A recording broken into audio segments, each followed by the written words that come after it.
जैसा कि यूपीसीए 2024-25 के रजिस्ट्रेशन फॉर्म ओपन है, उम्मीद है आपने कर दिया होगा या करने जा रहे हैं।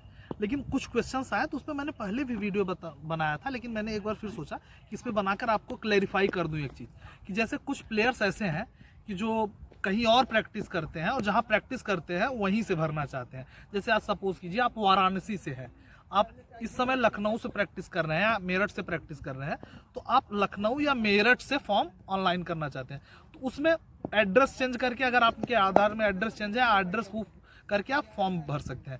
लेकिन फॉर्म भरने के बाद भी आपको एक बात का ध्यान देना होगा, या अगर आप फॉर्म भरने जा रहे हैं तब भी आपको इस बात का ध्यान देना होगा कि अगर इन फ्यूचर आप अपने होम डिस्ट्रिक्ट, सपोज कीजिए वाराणसी या किसी अदर डिस्ट्रिक्ट से खेलना चाहते हैं, तब आपको एक काम करना पड़ेगा। क्या काम करना पड़ेगा? आपको एनओसी लेनी पड़ेगी, नो ऑब्जेक्शन सर्टिफिकेट। मतलब क्योंकि आप लखनऊ के एज अ रजिस्टर्ड प्लेयर रहेंगे, ठीक है।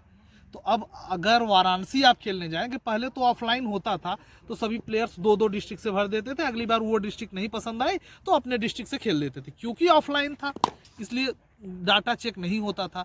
अब ऑनलाइन हो रहा है, अगर आपने लखनऊ से भरा तो नेक्स्ट ईयर आप फिर से अपने होम डिस्ट्रिक्ट वाराणसी से भरना चाहते हैं तो आपको लखनऊ क्रिकेट एसोसिएशन से एनओसी लेनी होगी। ये रूल्स आज से नहीं, पहले से ही है, क्योंकि ऑफलाइन प्रक्रिया होती थी इसलिए एनओसी की जरूरत नहीं होती थी। जैसे कि आप अगर अदर डिस्ट्रिक्ट से गेस्ट खेलते होंगे तो आपको पता होगा, या आपने कभी गेस्ट का ट्रायल वेल दिया होगा तो आपको पता होगा कि जब आप गेस्ट खेलते थे तो आपको अपने डिस्ट्रिक्ट से, जिस डिस्ट्रिक्ट से आप बिलोंग है, रजिस्टर्ड प्लेयर हैं, उससे एनओसी लेनी होती थी। तो आपको नो ऑब्जेक्शन सर्टिफिकेट तो लेना ही पड़ेगा, नहीं तो आपके अगेंस्ट कार्रवाई हो सकती है।